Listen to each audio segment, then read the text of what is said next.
Hey, good afternoon, everyone. Welcome to the SIM Online Masterclass series, Season 2. And this is our last session, and the topic for today focuses on behavioral economics and investment. Just a few house rules before I introduce the speaker for today. If you do have any questions along the way, please feel free to type your question on the Q&A segment on the right-hand side of your browser. And Dr. Zhang Jianlin and our staff will assist to answer your questions. If you have other questions regarding other programs under SIM, you can also chat with our staff at the General Inquiry e-booth. So once you go back to the main page, you will be able to see the General Inquiry e-booth. And of course, please feel free to ask your question. Type out your question and we will address that later on. And let me go on to the speaker. Dr. Zhang Jianlin is the Assistant Director and Head of Program for Singapore Institute of Management. And being our very own UOL graduate, Jianlin obtained his PhD in economics from NUS in 2009. He has since then joined SIM in teaching and managing the programs. He has overseen over 7,000 UOL students across various degrees and foundation studies over the years. His own field of interest is behavioral economics, which is the study of economic decision-making with input from cognitive and emotional factors, and other psychological considerations, which bring us the topic for today, the impact of disposition effect on your investment. So without further ado, let's welcome Dr. Zhang Jianlin. Jianlin, over to you. You are muted. Okay. Yeah, thank you. Thank you for your introduction. And I'm very happy to have this opportunity to share with you something that I'm passionate about, which is basically behavioral economics, behavioral finance, right? And this is the area that I am doing research on, and I also infuse my knowledge, my research in my teachings to the students. So if you are my students, then you will be able to have more information and sharing from me. So I'm Zhang Jianlin. I am currently the head of the UOL program at SIM. And administratively, I'm also supporting the academic service division as the assistant director. And I'm teaching courses for UOL in area of economics, finance. All right. So today I want to share with you this topic with a title called Holding Losers Too Long and Selling Winners Too Soon, the impact of disposition effects on your investment. So I will presume that many of the audience today with me are interested in about investments, about finance. All right. So when you talk about investment finance, many people will think about money, making money in particular. So to make money, obviously, you want to buy cheap and sell expensive. Buy at a low price, sell when price is high. All right. What I'm going to share with you is one of very obvious mistake that investors tend to make. This is called disposition effects. Here, I'm going to share with you one what we call irrational decision that investor made, and this mistake not only affects retail investors like you and me, it also affects professional investors, traders. Okay, so it's kind of wired, all right, wired in our brain. So we need to recognize it if we are in the investing, okay, so that whenever situation arises that you might make this mistake, you remind yourself that you might be hurt by disposition effects. That is my purpose today. Right. So I like this, Sun Zi Bin Fa, okay, because it really sums very well about the strategies.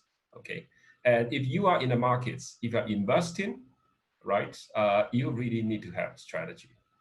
In fact, what is strategy? Strategy means that you have to think about what others, your competitors or other investors will do before you make a decision about what you're going to do.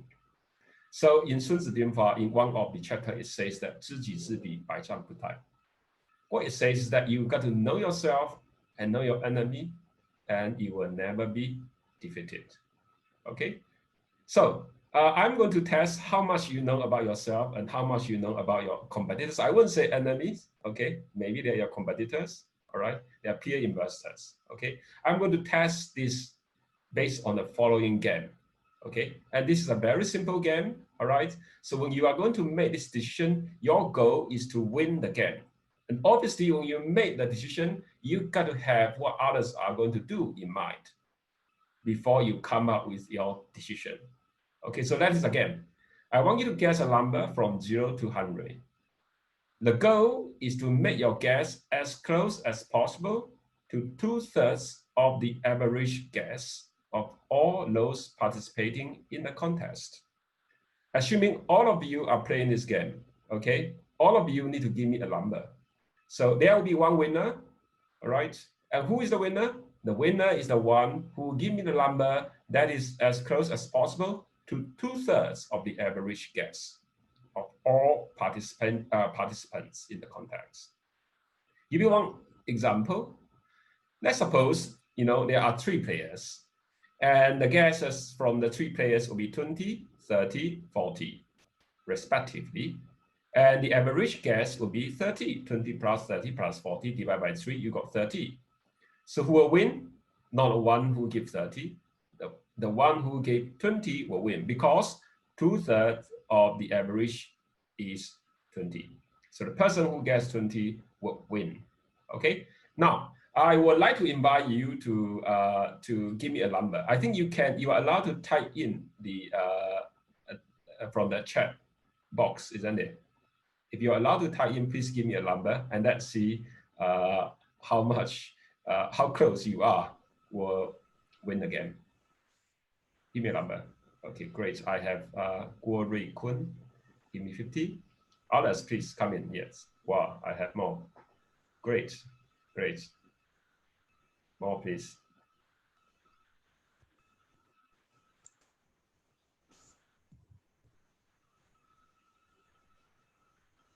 Okay, we have quite a handful coming in already. Okay, great. Yep.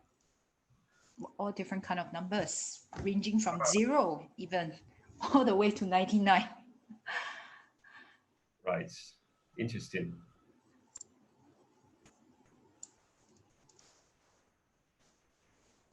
So the game is very simple. You give me a number. If your number is close, very close, closest to 2/3 of the average guess, then you win. Right? You can revise your number. I mean, if you are not happy with your first guess. Okay. Okay, I think for interest of time, I was just stop here to take your in terms of submitting your guess. Okay, so let me share with you what is the purpose of this game. All right, this is called King's Beauty Contest. Okay, this game resembles the strategies that you're going to do in the stocks markets. Okay, so example, when I'm going to buy the stocks, only when you anticipate the stock price will go up, all right? So when will stock price go up? When there are more demand, when there are more people are buying, stock price will go up, okay? So if you're going to buy the stocks, you've got to have a sense of whether there are more people are going to buy, all right? You need to understand what is the sentiment among the rest of investors. Are they going to buy it? If they're going to buy it, okay, you jump in. All right. So when are you going to sell? When you anticipate, when you expect others are going to sell, because when supply increases, the price will fall. Okay. So before others selling, you might probably want to move earlier. Okay. So this game has been played in with people from all kinds of background, with CEOs, with students, with professional investors, politicians. Okay, so I want to share with you one evidence, or two evidence actually, from the results conducted by Nobel laureate in economics, Richard Thaler. So Richard Thaler invited the readers from Financial Times. Financial Times is probably the best magazine or newspaper for the financial industry. So he invited readers of FT to participate in the game one in 1997 and the other one in 2015. Okay, so interestingly, the mean result that he gathered is pretty close. In 1997 is 18.9, and in 2015, the mean is 17.3. So what does that mean? A person who give a guess of 12, roughly, will win the game, because 2/3 of 18.9 and 17.3 is around 12. Okay, so that is the result he gathered. And I will presume that readers for Financial Times, they're all pretty intelligent, because that newspaper is not easy to digest and it is quite sophisticated. Notice that you have the spikes of people who give 0 here. Okay, so let me share with you what is the so-called economics or rationale answer. The economics and rationale answer is 0. And I do see some people give me 0. Why is that so? Okay, the reason is very simple. Look, if there are only 3 people playing, okay, who wins? The one who gives the smallest number wins. 20, 30, 40, who win? 20 win. Okay, so based on this rule, if you want to win a game, you got to give a number that is smaller than others. Okay, so what is the small numbers you can go? Will be 0. Okay, so based on economics, based on rationality, the one who gives 0 will win. But in reality, even audience, readers from Financial Times, you have a widespread of distribution of the answers. Okay, some even give more than 66. First of all, if you give anything more than 66, you are not going to win, because the maximum number is 100, and 2/3 of 100 is 66.6. So if you give anything which is 67, 80, there will be never such winner. Okay, so majority of the participants actually give anything less than 60 or 50. So most of the answers are here. That is very good. That says they probably understand some aspects of the game. But again, you don't see large amount of people give 0. Okay, why? That is because if you give 0, you will never win also. Because you know that others are not going to give 0. A lot of people are not going to give 0. Therefore, if you give 0, your number will be too small. Okay, so the winner must be the one who knows that some people will give 0. These are people, maybe they think they are very smart. 0 is the perfect answer. All right, and they also know some other people, they probably don't really understand about game, and they will give anything randomly, maybe 30, 40. As you can see here, there's another spike. All right, and because of that, maybe you try your luck, you give something around 11, 12, and you might win. Okay, so in stock market, it's the case. This is the case. You got to have a fear of what other people are going to do, because what they are going to do will affect markets. And if you can think before them, you take advantage of their sentiments, take advantage of their expectation, and that will improve your chance of winning. Okay, so that sums very well in Sun Tzu Bin Fa. You got to know yourself or know your enemy, and you will never be defeated. Okay, so if you want to be in the markets, know yourself, know your enemy. Okay, and one thing is very sure, your competitors, your peer investors, a lot of them knows financial markets, knows about economics, knows about policies very well. Okay, so if you want to prepare yourself, you also need to know all the things that they also know. Otherwise, you will never know them. And that's a reason why education is very important. Skills are very important, because these are powers, that will set you apart from the rest. Okay, today I'm going to share with you one very interesting theory called disposition effects. Okay, so this is one more thing you need to know, because this disposition effect is going to affect you, it's going to affect your competitors. All right, so now before that, I want to invite you to take a look at the 2 squares, one on the left, one on the right. And I want you to focus on the small square inside of this square, the left and the right. I want you to tell me, of the 2 small squares in the center, which one has a darker color? Can you tell me, left or right? Which one has a darker color? The left small square or the right small square?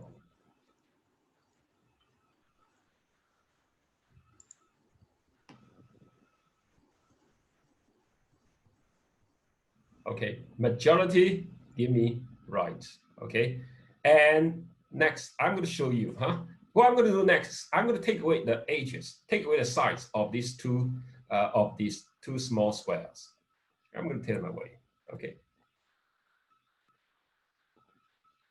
Now what do you see? The two small squares have exactly the same color, but if you include the side, what do you see? They have different color. The one on the right looks darker than the one on the left. Why? Actually, your perception has been cheated. Why I say your perception has been cheated?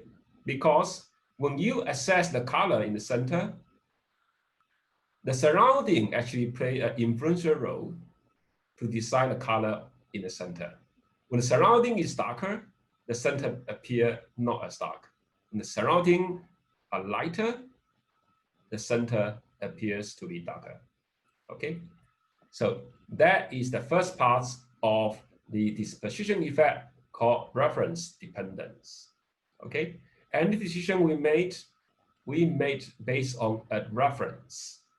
Okay, in stock market also, in investing also.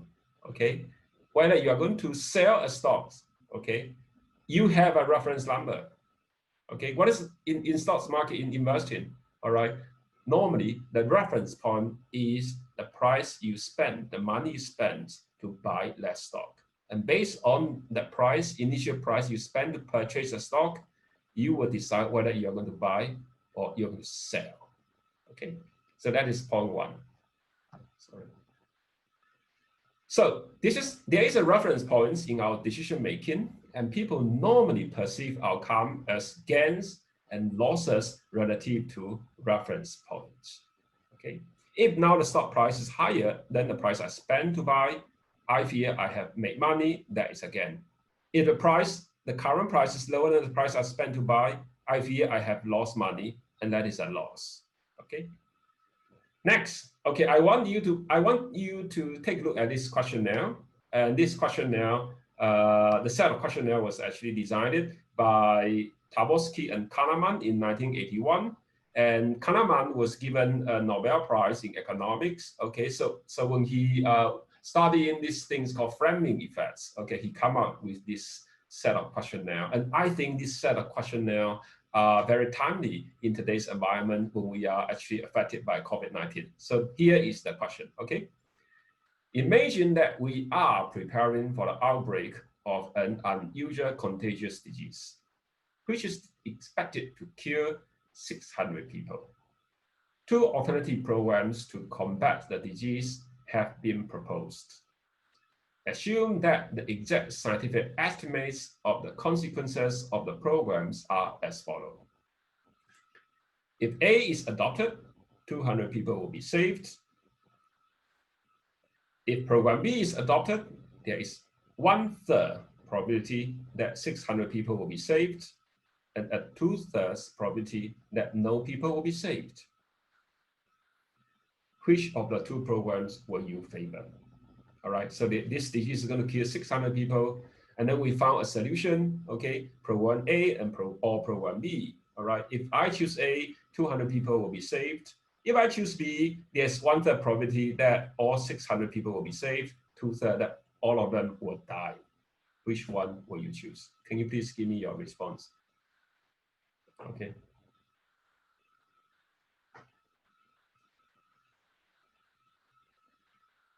Will you think A is better or B better? If you choose A, 200 people, surely they will be saved. But if you choose B, there is 2/3 of probability that all of them will die, but 1/3 probability that all of them will be saved.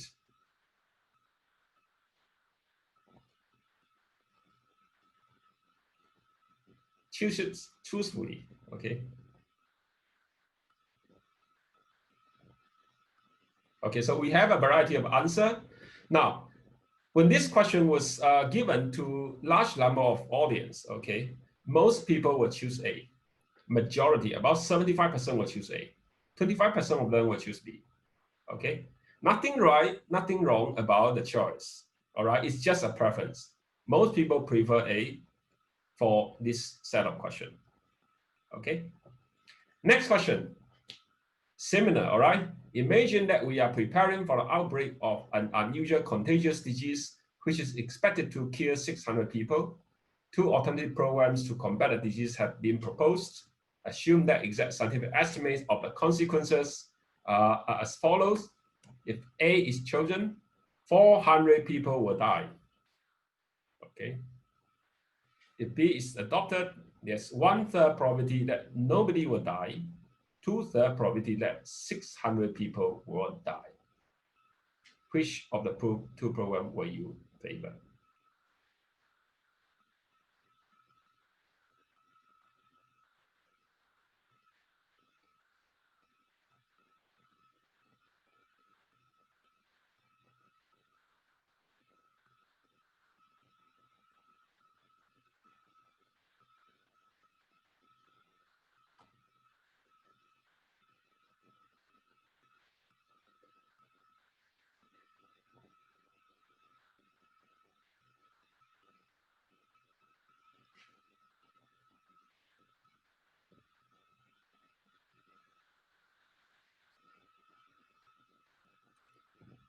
Okay, interesting. I have some A, some B. Now, let me share with you a consensus. A majority of the people, when they face this question, they will choose B. Okay, they will choose B, not A. All right. Notice that, interestingly, is that when in the first set of questions, some people will choose A, all right?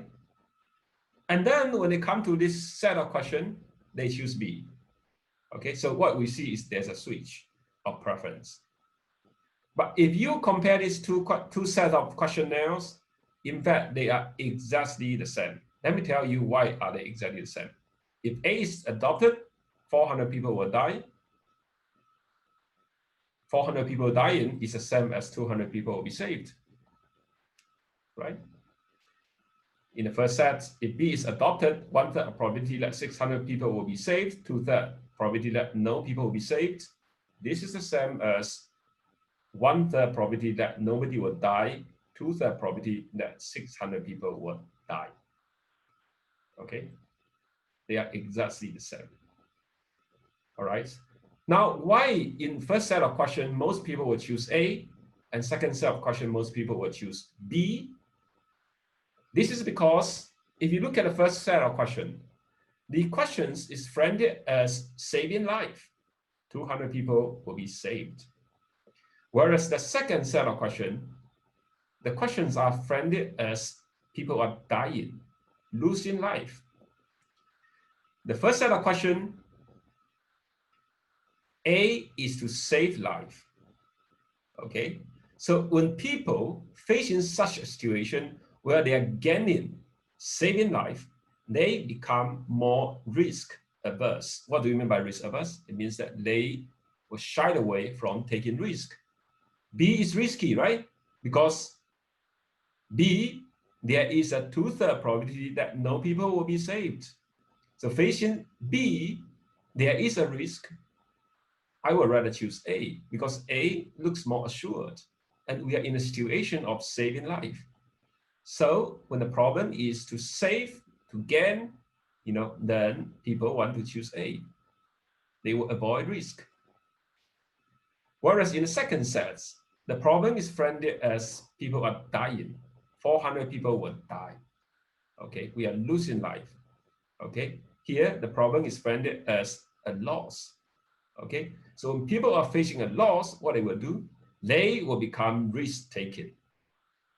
Okay, they will take risk because why? If I choose A, 400 people surely die.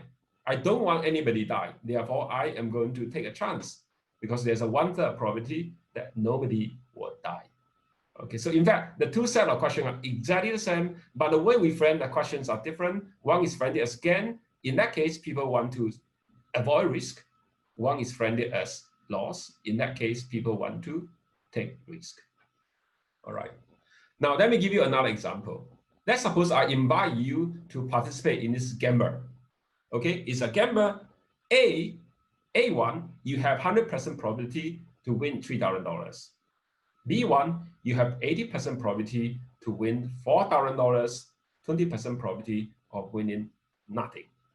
If you face these two gamblers, okay, what are you going to choose?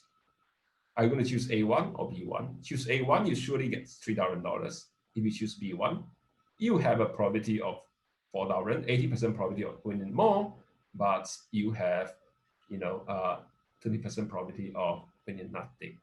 I can tell you, most people will choose A1.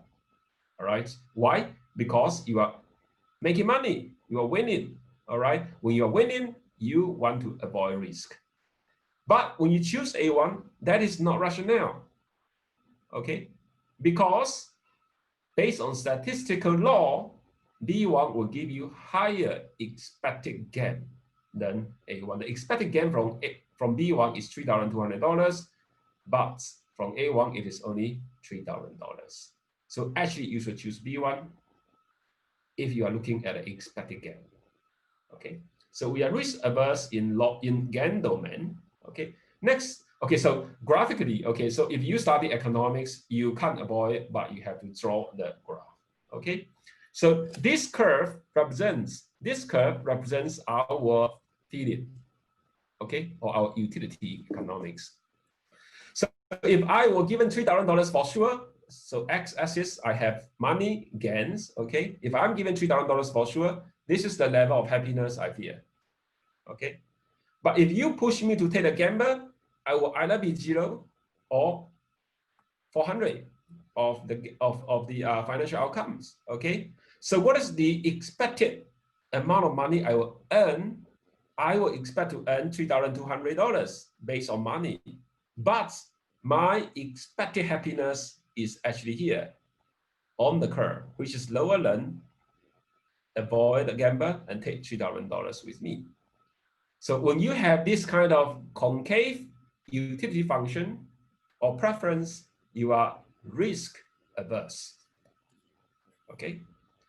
Next set of question.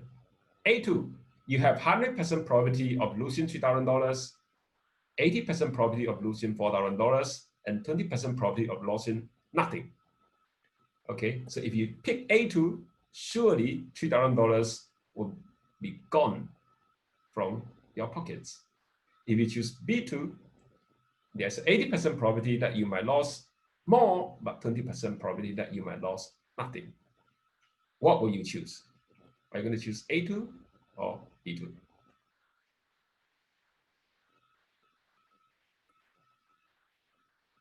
Which is more attractive to you? B2, okay. Yes. So when you choose B2, you are taking risk because B2 involves probabilities. The outcomes are uncertain, all right? You might lose more or you might lose nothing. But if you choose A2, there's no loss involved, okay? Surely you will lose $3,000.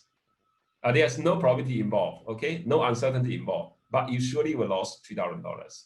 No risk in A2, there's a risk in B2.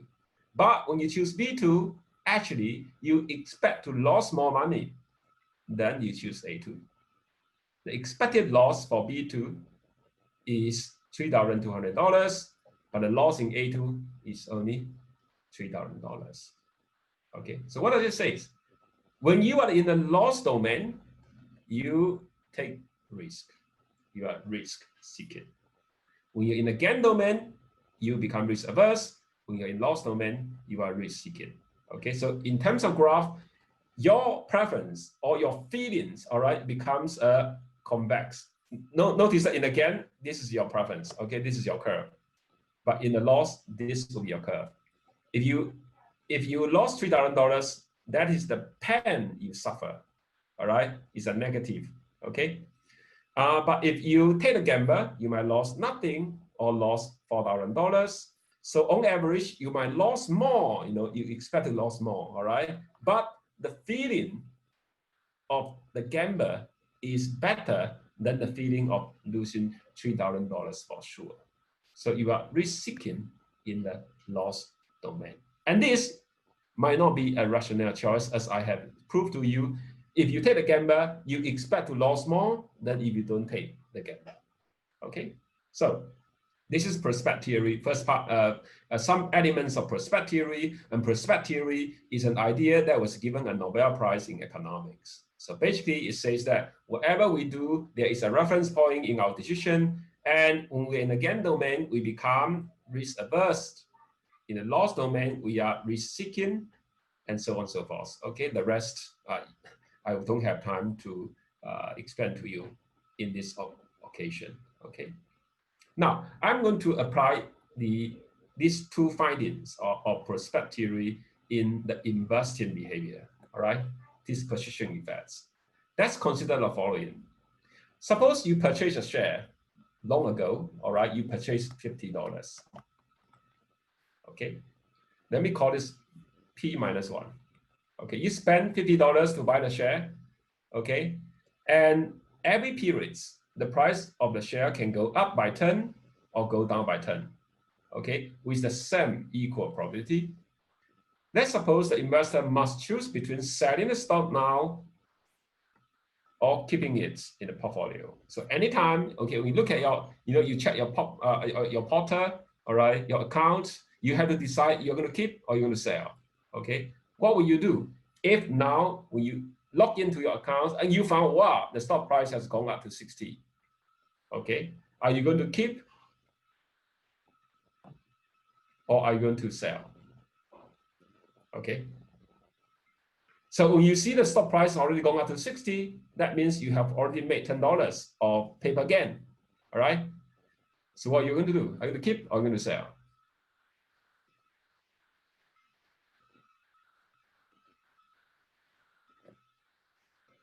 Next, suppose the current price is 40. All right. If current price is 40, I spent 50 and now it's only 40, I have lost $10 already. So will I sell it or will I keep it? Okay.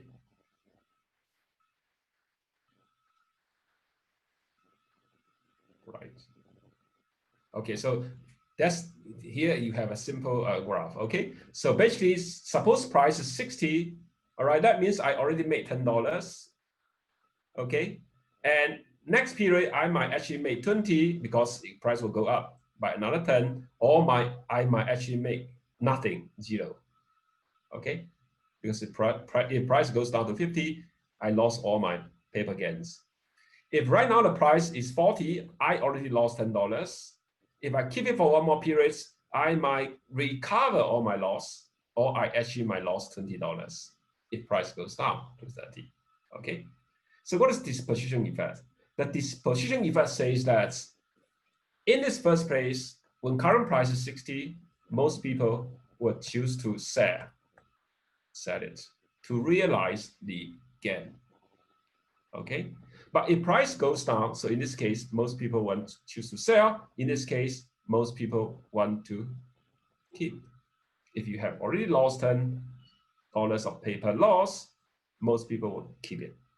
If you already made $10 of paper gain in the next period, now, okay, before the next period arrives, most people will choose to sell it. Okay, so the following graph explains to you. If I already made $10 of paper gain, okay, if I sell it, this $10 paper gain will give me this amount of happiness. But if I keep it, I might win nothing or win 20. Okay, so there is a risk between this and that. And the expected happiness is lower if I don't sell. So therefore, people want to sell it and realize again. If you already lost $10 of paper loss, okay, because now price is 40, all right? You spend 50 to buy it, now price is 40. So you already lost 10 paper loss. If you sell it now, you realize your loss. If you keep it, either 0 or you might lose even more, okay? So what happened is that you are going to keep it, because if I sell it, this is the level of pain I'm going to suffer. But if I keep it, I don't feel as painful. So people are going to keep it.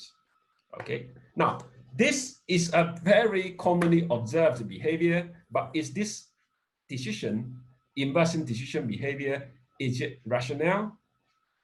Is it good for you? The answer is no, it is not good for you. Okay. Why? You should sell the loser. Okay, you should keep the winner for one very simple reason. Okay, you sell the loser, you realize a loss, you will pay less tax.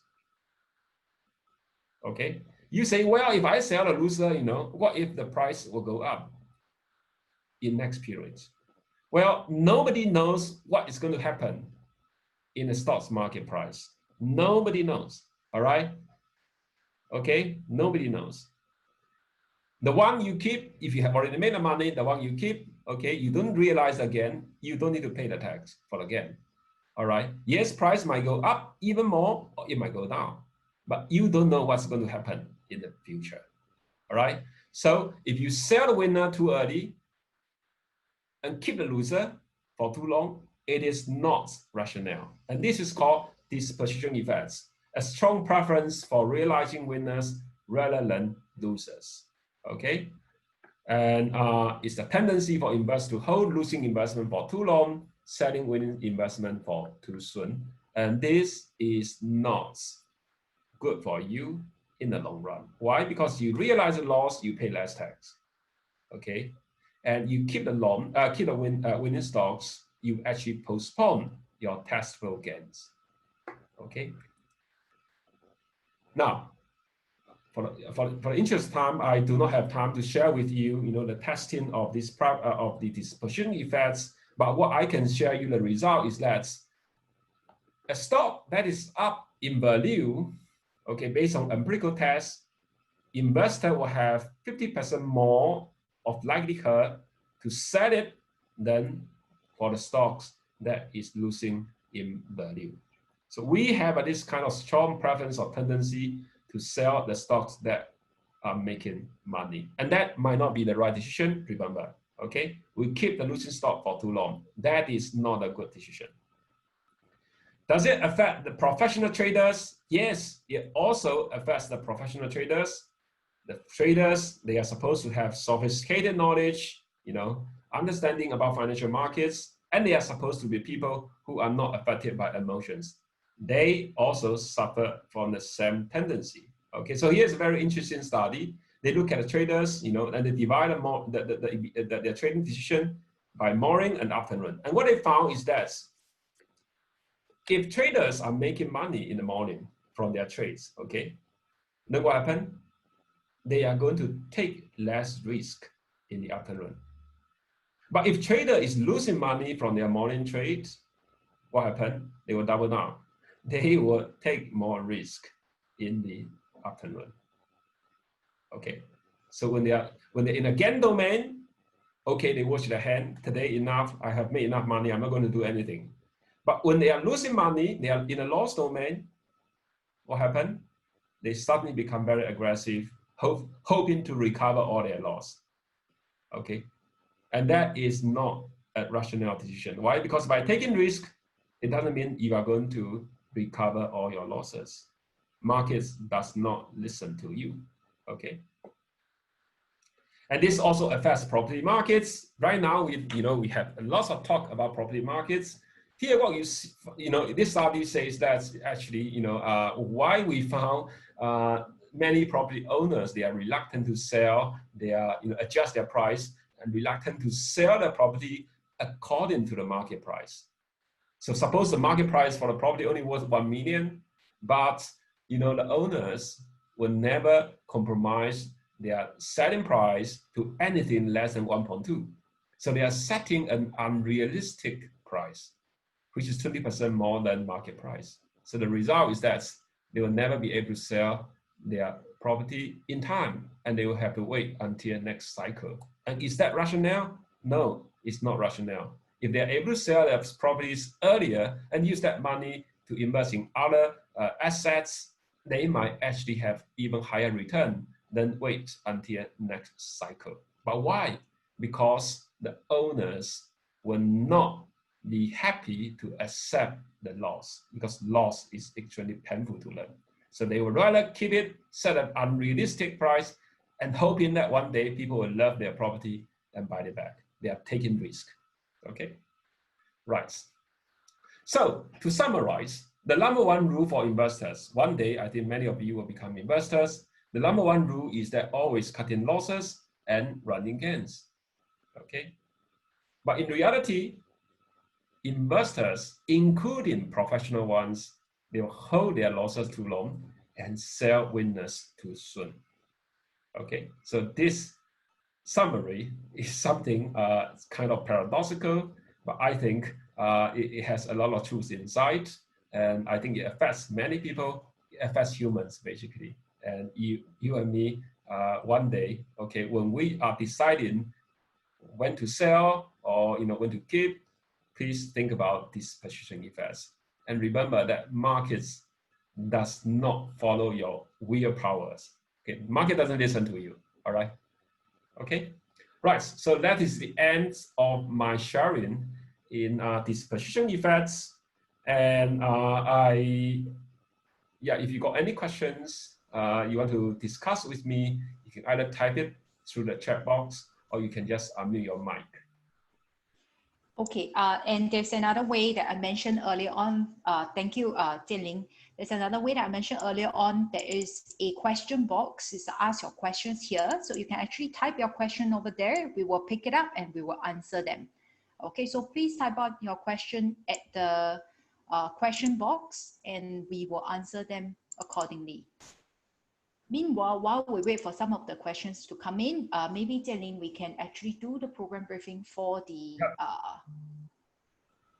Okay. Next up, we will take about 10 minutes to quickly go through some of the program that we have under UOL, the master programs. Yes. Yeah. Okay, so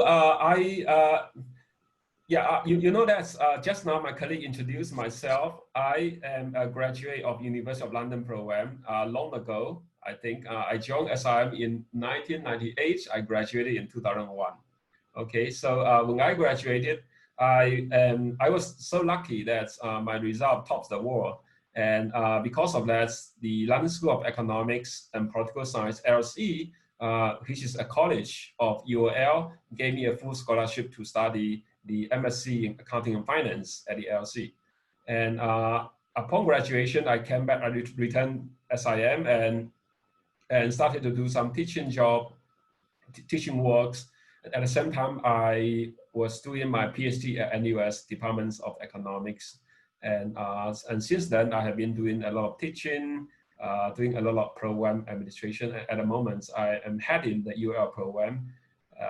So today I will be so proud to share with you the program that has shaped my life. I think I hope that these programs will also benefit you. Okay. So before that, I just wanted to give you some background about SIM Global Education. And SIM is not an ordinary institution. Okay, as far as based on my more than 20 years of association with SIM, I found this is a very remarkable institution. Okay, so let me give you some of the figures. Number one, we have huge campus. We have 100,000 square meters of campus, which means that students will be given a lot of space to do a lot of things, at SIM. And we have a very strong 165,000 of alumni networks, probably one of the largest in Singapore also. And we have students from more than 40 countries studying here at SIM. We are a mini United Nations, and at the moment, about 17,000 of students studying on campus. Okay, and among them, about 2,000 of them taking part-time degrees. So by the way, when I say we have 40 students from 40 countries, that might probably give you an impression, wow, SIM must be an institution only for foreign students. No, SIM is for Singaporeans primarily. Okay, we have about 80% of students, 80% of that 17,000 students are Singaporeans. Okay. Now, what about the UOL programs? Okay, SIM actually to some extent is very well known for UOL program. Many people will associate SIM with UOL. Okay, so we started partnering with UOL in 1986. Okay, so the first batch of graduates is 1989, and since then, over 36,000 SIM students have graduated through the UOL programs. Okay, and of them, close to 2,000 of these graduates attended the first class honors. And in terms of the nationality composition, about 82% of UOL students are local students, 18% of them are international students. So slightly lower proportion of international students doing UOL. Okay, now we are the largest teaching center for University of London. Okay, so basically, if you want to take a UOL degree, you will need to register with a teaching center. Okay, and for UOL, they have probably teaching centers scattering around the world. I think latest count is more than 180 countries. Okay, so of these hundreds of teaching centers around the world, SIM is the largest. Okay, so at the moment we have about 5,000 students taking UOL programs at SIM. So what is the second largest? The second largest is in University of Hong Kong. The University of Hong Kong space, okay, it's called School of Professional and Continuing Education. They are the second largest, and they only have close to 600 students. Okay, so we are almost 10 times as large as the second largest. And we are the only UOL regional center for University of London in the world. Okay, so students studying at SIM for UOL program, they are actually studying at the UOL regional center. It's just like a kind of, offshore campus for University of London. Okay, so right now we offer 3 academic directions. They are from 3 world-leading colleges or member institutions from UOL. So these 3 are LC, UCL, and Goldsmiths. I will introduce you in a minute. Okay, and the UOL programs has its advantage in terms of flexibility in study curriculum. What does it mean is that switching between degrees is pretty straightforward in year 2 or in year 3. Okay. Now, what are the roles that SIM plays, UOL plays, and the member institution, they are Goldsmiths, LC, and UCL play? Now, first of all, the degree is awarded by UOL. They are the degree awarding bodies. Okay. And the member institutions, okay, from Goldsmiths, LC, and UCL, what they do is that they design the syllabus, okay, prepare the study material, set the examination, marks the paper. Okay, so they are in control of academic content and assessment. So what do we do as the largest teaching center in the world? We conduct teaching, tuition, and the supports beyond teaching and tuition. And this is something I want to emphasize, okay? SIM does not just provide tuition to students.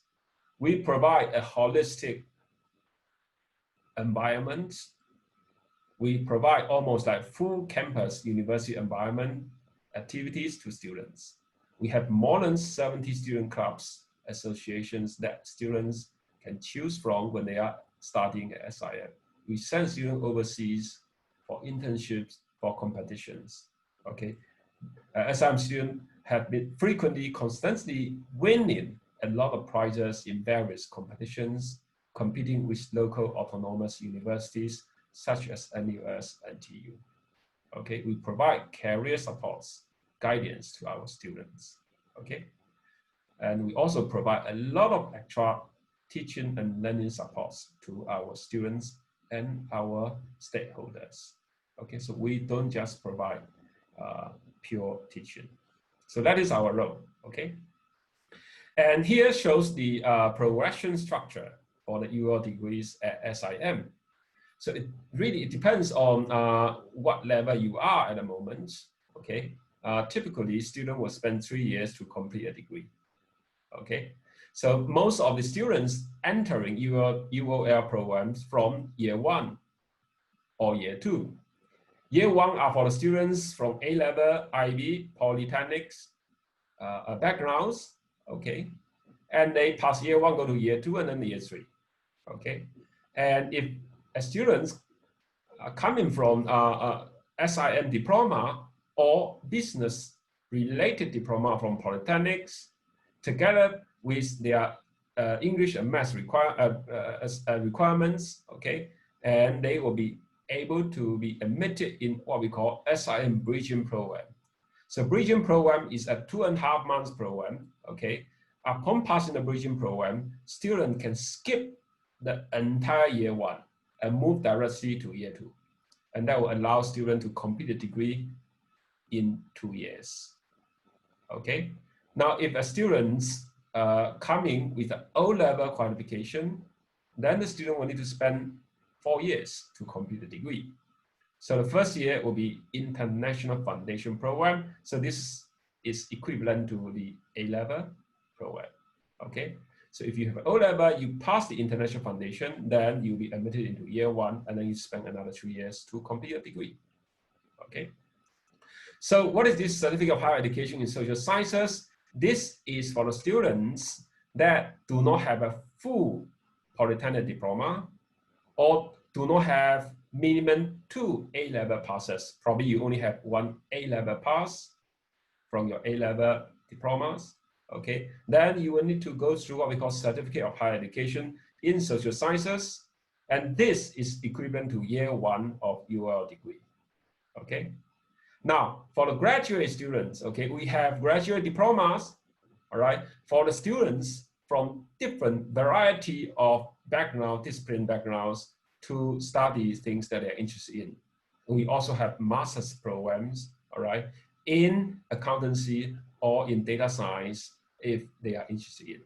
Okay, so let me introduce you the member institutions, the colleges or institutions of URL that are in charge of academic matters, such as preparing study materials, setting exam papers, marking papers. Okay, so the first member institution is London School of Economics and Political Science, and this is my alma mater. I took my master's here.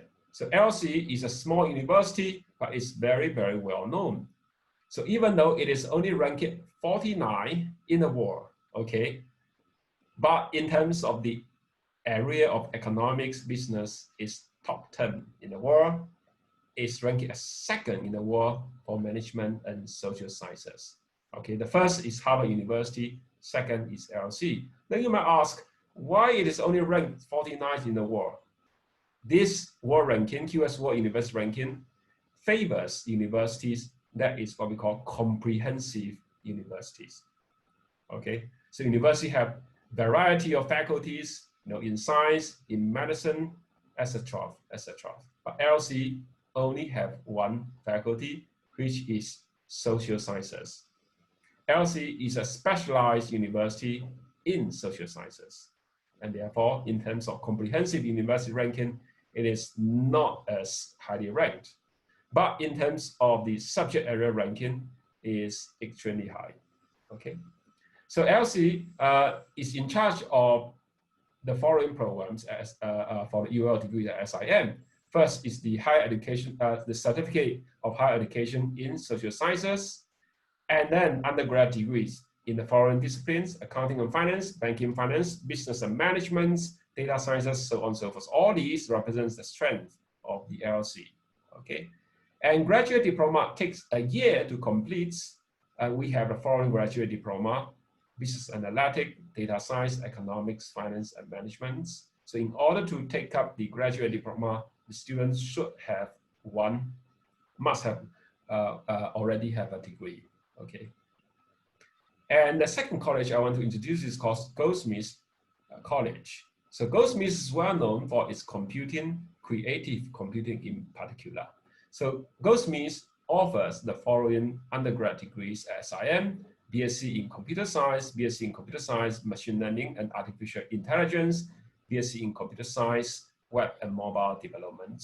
In terms of postgrad programs, it offers the following 3: Master of Science in Data Science, Master of Science in Data Science and Artificial Intelligence, MSc in Data Science and Financial Technology.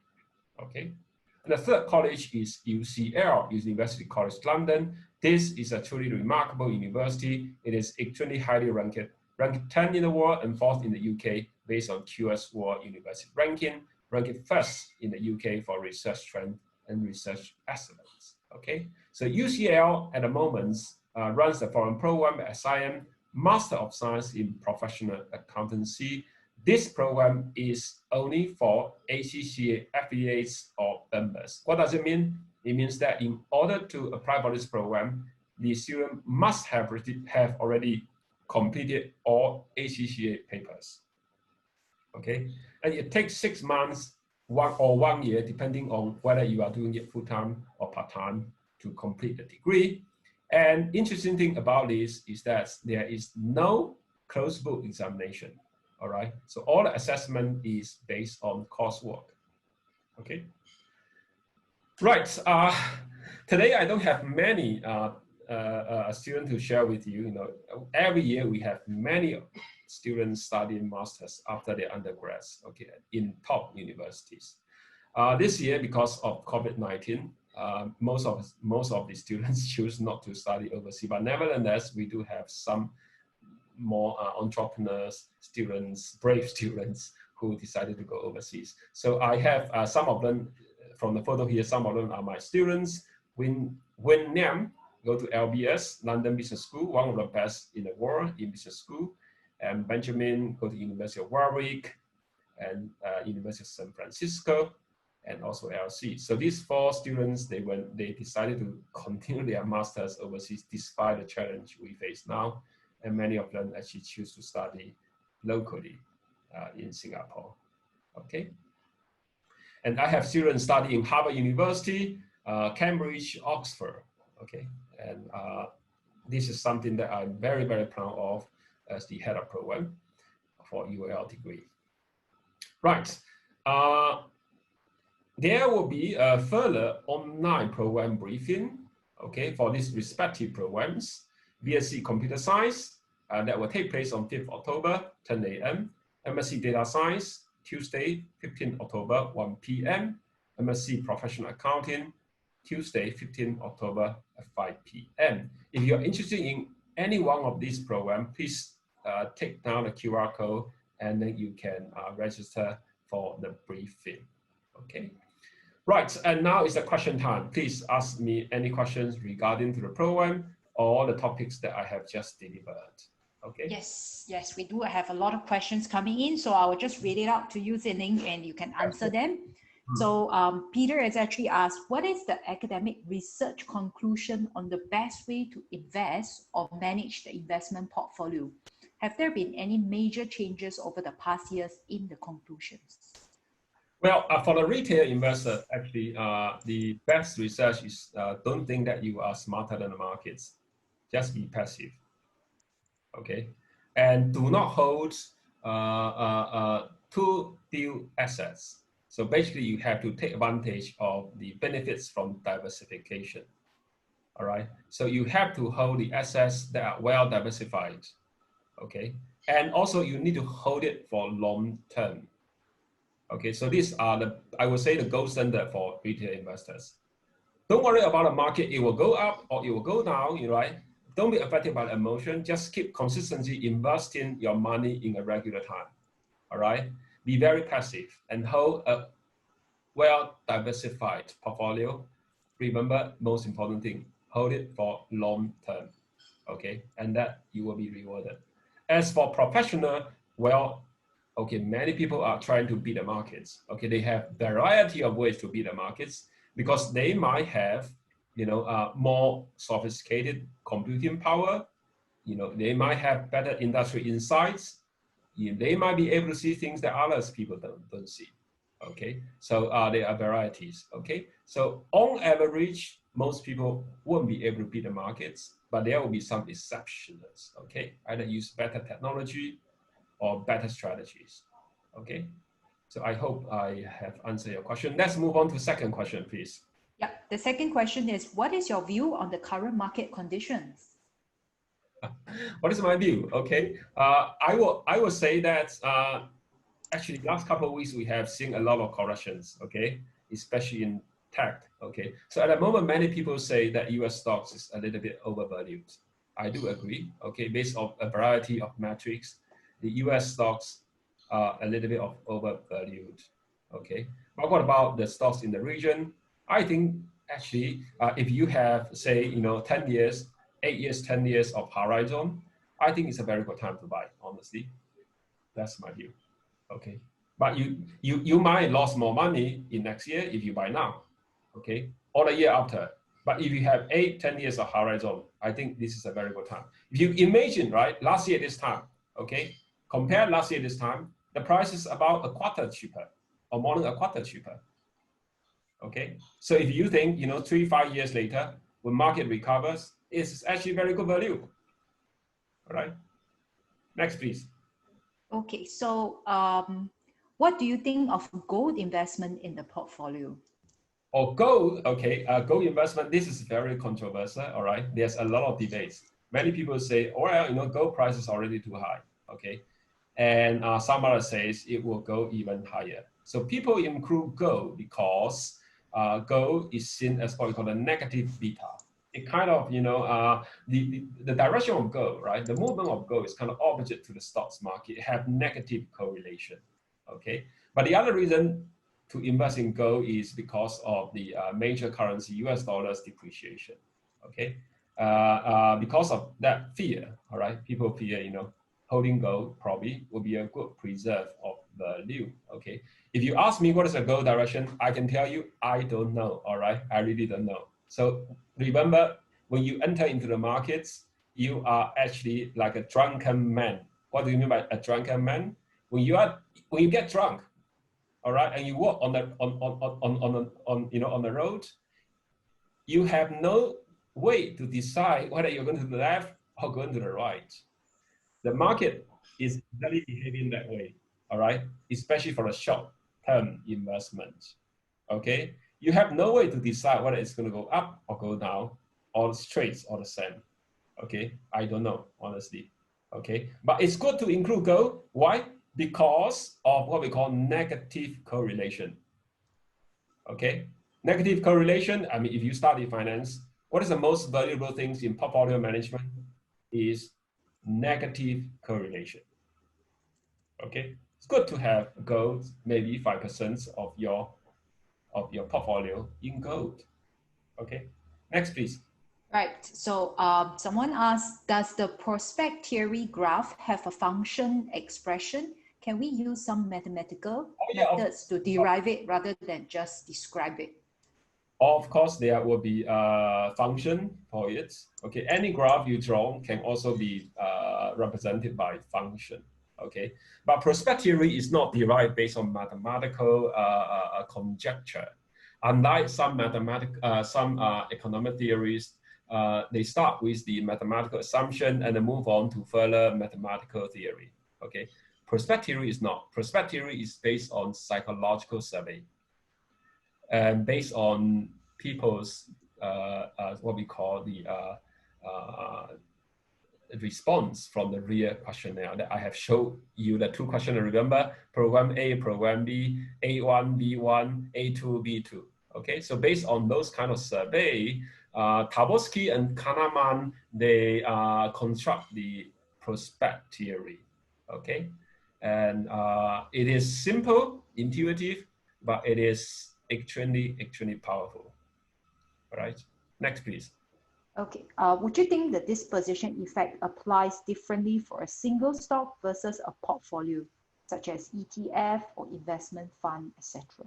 Well, it really, disposition effect just very simple, right? It says that you have a reference point, and that reference point is your initial purchase price. Okay, and if you are making money, out of that initial purchase price, you are likely to sell it, and when you are losing money, you are likely to keep it. All right.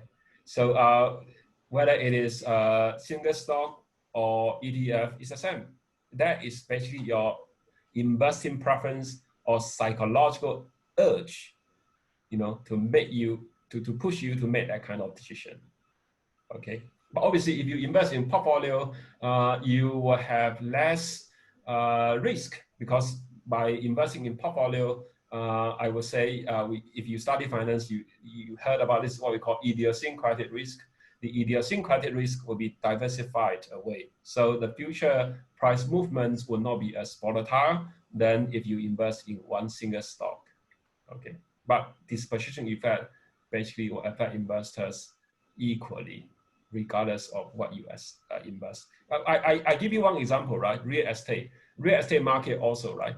You see those those owners reluctant to sell their flats at a price below what they spend to buy. Why? Because losing money is extremely painful to them, and therefore they would like to hold on it. Hopefully that next year the market recovers, but that is just a hope, right? Market doesn't listen to you. What if the market only recovers 10 years, 15 years later, right? You might not have enough time to wait for it. Okay, next Right. please. Yep. So you were talking about the tax, but for capital gains and dividend as per IRS, or in which case there will be a tax incurred for investment. Correct. In Singapore, capital gain is not taxable, but in the US market, they are. Okay, so this test, empirical test, is based on the US market. Yep. Next, please. Okay. Do we take into consideration the dividends or payout? Yeah, I mean, if you look at the dividends, okay, I mean, if you tell me that investor have the dividend in mind, then I'm very happy, because these investors must be someone who knows a bit of finance, okay? Most of the investors ignores dividend. A lot of investors, when they invest in stocks, they only look at the capital gain. They see the stocks market as a casino. I spend 50 and maybe next year it becomes 70. This is the mindset of most of investors, interestingly, okay? But when you have a dividends, I think it's more likely that you want to keep your stocks, because you are looking at the future income streams, okay? It's just like you want to treat the stock as a ATM, all right? I put $100 there, and then every year I will be able to withdraw $1. And when I need more money, I sell it. This is a very healthy mindset, okay? That means you know something about finance. Next, please. Okay, what do you recommend to overcome the disposition effect? As I share with you, be passive, all right? Don't think that you are smarter than market, all right? Invest in well-diversified portfolio for long term. Next time when you want to sell something, ask yourself, okay, are you behaving like what disposition effect described? Okay.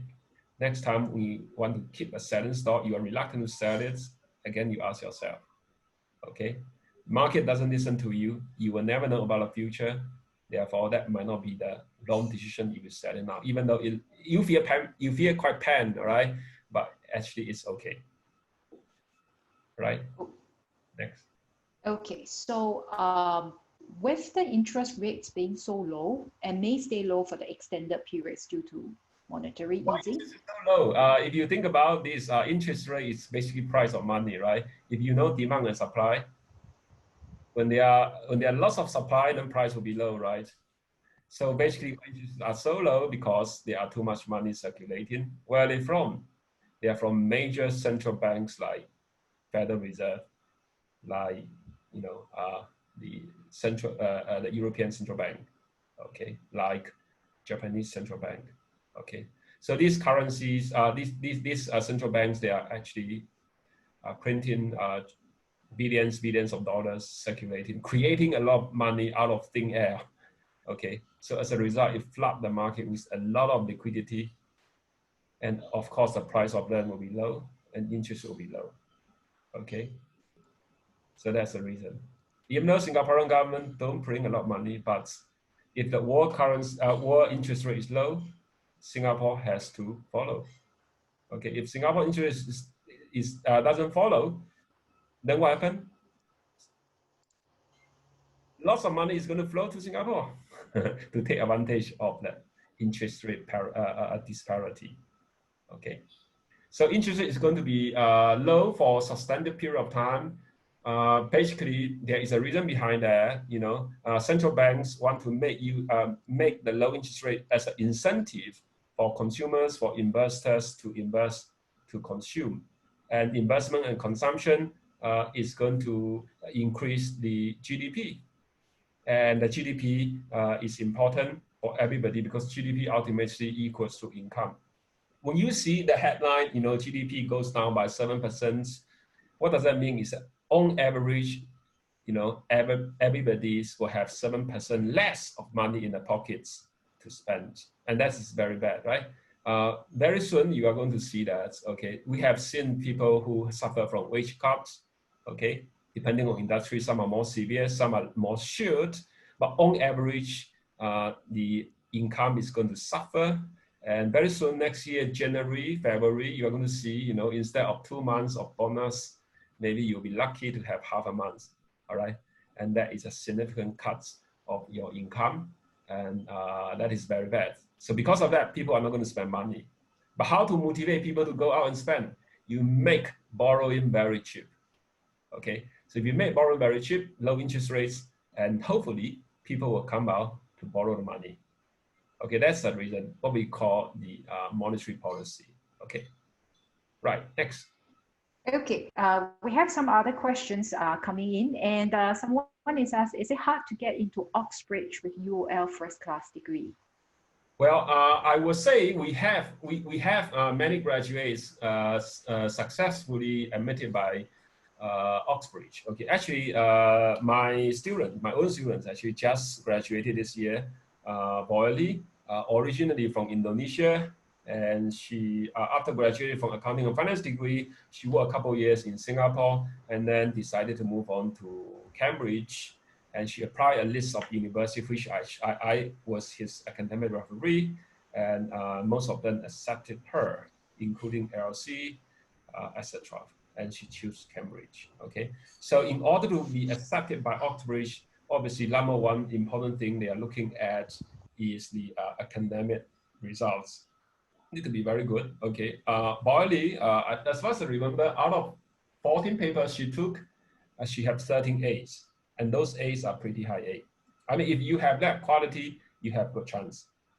Oxford is easier than Cambridge based on my past experience. I have students who are actually kind of mediocres, but get a first class honors, okay? A student of mine from Polytechnic background and move on to UAL, and then she took 3 years. Actually, she can spend 2 years to complete, but she took 2 years because during the year she didn't pass one exam, okay, microeconomics.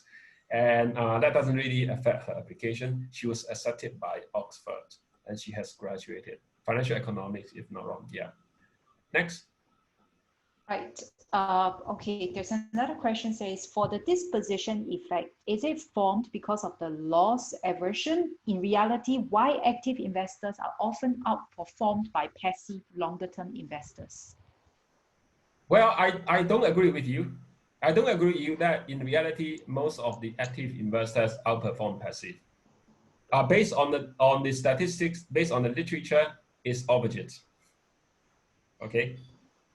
Based on empirical results, active investors are not outperforming. It's the other way around. It's the passive investors are outperforming the active.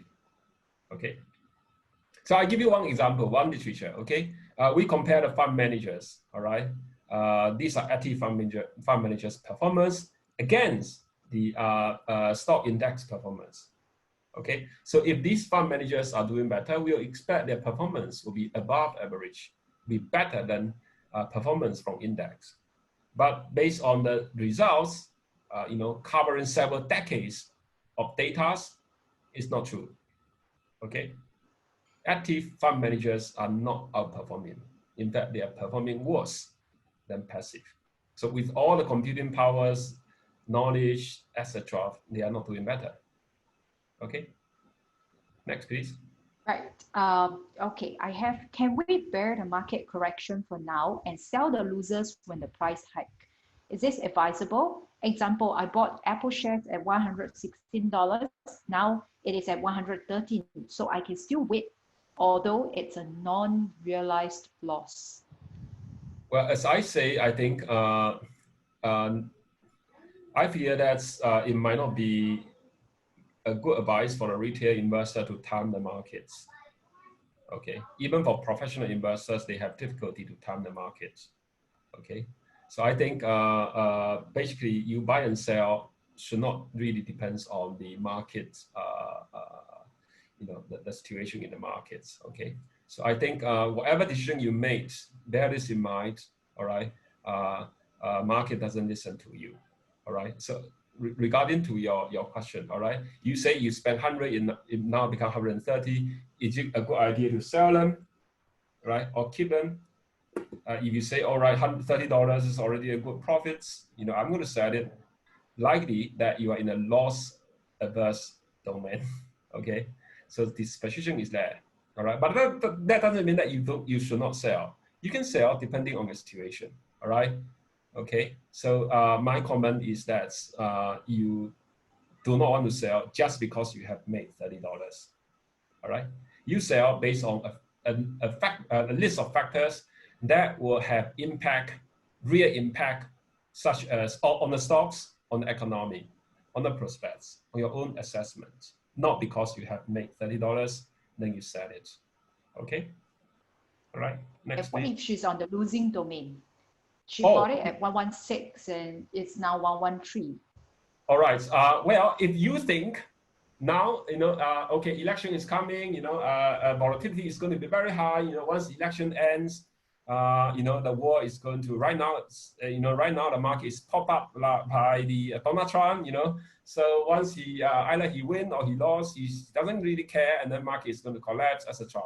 It's a good time to sell it. If you have these assessments, winning or losing is secondary, right? But your decision is based on your assessments of overall macro assessments. Then you said it is right, it's fine. Okay. Right. Okay. For the next question, it's about cryptocurrency. So what do you think about cryptocurrency market? Do you think it is worth investing in it? Okay, I have little knowledge about cryptocurrency. My overall understanding is that I only give advice to the investors. Okay, which is anything you don't understand, you don't know, you don't touch. Okay, because you never know what might happen. Okay, so I myself do not invest in cryptocurrency because I don't have enough understanding of it. I found the valuation of cryptocurrency is really very much based on speculation. Okay, unlike investing in shares, in bonds, you have some real assets to back it up, right? If you invest in shares, there's a company behind it, and the company will make money, all right? And the money might become dividend, or the money they make might be reinvested to make a bigger company and bigger projects, all right? And that's something I'm very sure.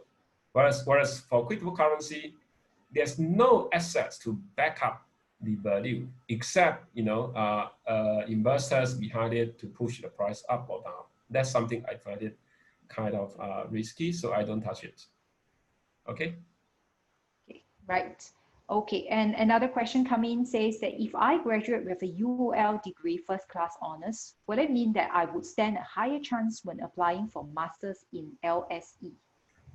Well, I would say LSE will assess every applicant individually based on their merits, but LSE does see our students, to some extent, does see our students as their own LSE students. Right, okay. Another question saying that, what are your views on commodity like wheat or corn? Okay, commodities is something very interesting. Okay, for commodities, again, unlike stocks, okay, it doesn't pay dividends. All right. Basically, people buy commodities largely because of its expectation of the future direction of price. Okay, and many of the investors behind commodity, they are speculators, and a lot of them are hedgers. Okay, again, this is a speculation. All right, if you want to invest in commodities, you need to have a very good pulse of future macro direction. Okay, and many people say, oh, oil price is already very low, it won't go lower, but it might go even lower. Okay, So if you do not have clear prospects of the future macro direction, especially demand from commodities, I think you might not want to choose it because it's very risky, right? Right. Okay. Last few questions I have over here. So is UL Banking and Finance recognized for students to be able to apply to study for CFA during their last year, similar to NUS, NTU, SMU students? Yes. I think final year students can actually apply to study CFA. I have many of the students are doing that now, and they found studying CFA together with banking and finance degree or accounting and finance degree kind of complementary to each other. Okay, I would say our banking and finance degree or accounting and finance degree, their level of knowledge is about CFA level 1. Okay. And that's why students find them complementary to study them together. Okay. What last few questions? So what is your view on oil and gas? Oil and gas really depends on the whether the vaccination can be mass manufactured. Okay, so really, oil and gas depends on public health. If we are able to find a vaccination and the economy can be quickly reopened, then you will see the demand will shoot up. Okay, if you want to know about the prospect of oil and gas, you need to pay attention to when the vaccination can be mass produced and be widely, used in community. Okay, so the answer is, I don't know, honestly, because some people say, okay, end of the year you will see vaccination widely circulated, but many, especially in those established public health domain, they say no, not that fast.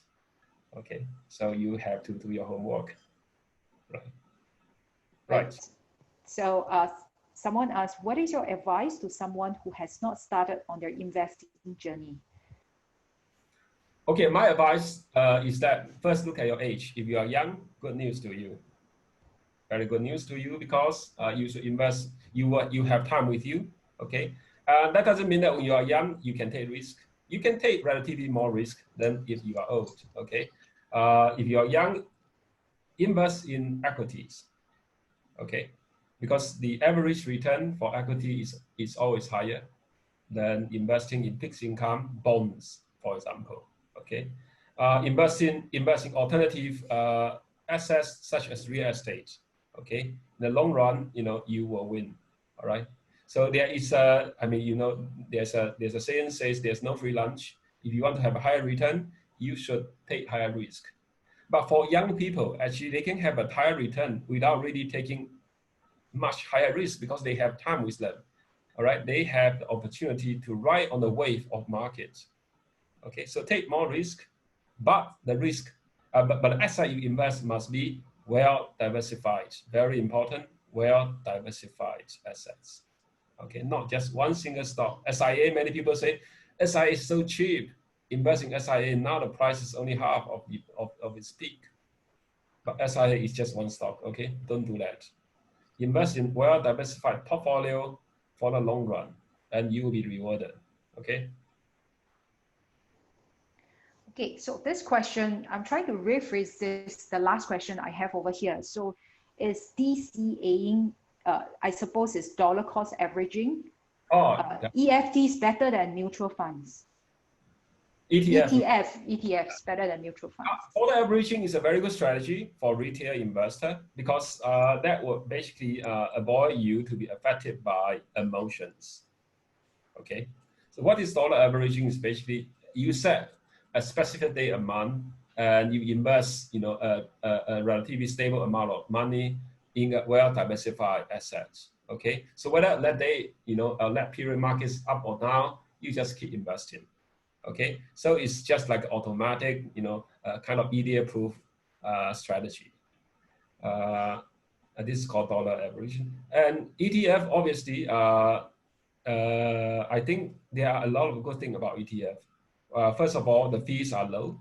Okay, Secondly, is that flexibility depending on whether if you invest in mutual fund, there are some closed end, some open end, right? That might give you some sort of inflexibility. But for ETF, you can just buy and sell it, like buying or selling individual stocks. It's kind of giving you a lot of flexibility and cheaper. And at the same time, depending on the ETF you buy, you can have very well diversified portfolio. So I actually like ETF a lot. I would recommend retail investors to go for ETF. Okay. Right. So thank you so much, Jianlin, for the insightful sharing and the Q&A session. I think a lot of us really enjoy the Q&A. Yeah, so I hope everyone has enjoyed the masterclass, and I'm going to end it in the benefit of time. So thank you so much for spending your lunch hour with us. Yeah. And if you have further questions regarding the SIM postgraduate programs or even undergraduate programs under UOL, please feel free to write in to us via email or call us at an inquiry hotline. Thank you. And Jianlin, you have something to say to the audience? Oh yeah, I thank you for spending your precious lunch time with me, and I hope my sharing is useful to you, and I hope you like it. And I sincerely hope that one day that I will see you on SIM campus, and then I will have opportunity, to share more of my knowledge with you. And I'm sure, like many of my past graduates, some of you here might be going to Oxbridge, go to Harvard, go to Stanford. That one is for sure, because by law of large numbers, some of you might be excellent. Okay, so thank you very much, and hope to see you around. Okay.